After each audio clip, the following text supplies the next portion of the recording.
আপনি কথা বলেন। হ্যালো, আসসালামু আলাইকুম। আজকে আমাদের হাই ভাই আসছেন, আমার উস্তাদ বাবুল শরীফ আছেন, উনি আমাদের সাথে একটু দেখা করতে আসছেন, কথা বলতে আসছেন।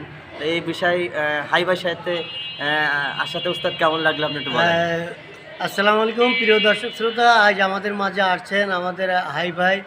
উনি ডুমুরিয়ার থেকে আসছেন, উনি একজন সাংবাদিক এবং আমাদের একজন প্রাণপ্রিয় মিডিয়ার লোক।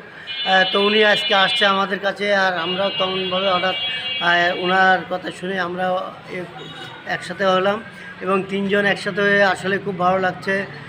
তো হাই ভাইকে আমাদের পক্ষ থেকে ধন্যবাদ জানিয়ে আমি বিদায় নিচ্ছি। সকল দর্শকের সবাই সুখে থাকেন, ভালো থাকেন এই প্রত্যাশা।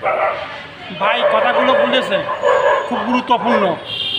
আর ভাই এই জায়গায় এসে আমাদের সাথে সময় দিয়েছে। ভাই সবাই ব্যস্ততা, সোহেল ভাই তোর আগে ধরলাম, তার এবারে ভাই ধরলাম, তেলের অনুষ্ঠান আছে তো ভাই সবসময় ব্যস্ত থাকে, তো অনেক দূরিত্বে আসে আমাদের সাথে সময় তোলে, এটাই ভালো। সবাইকে ধন্যবাদ। আল্লাহ হাফেজ।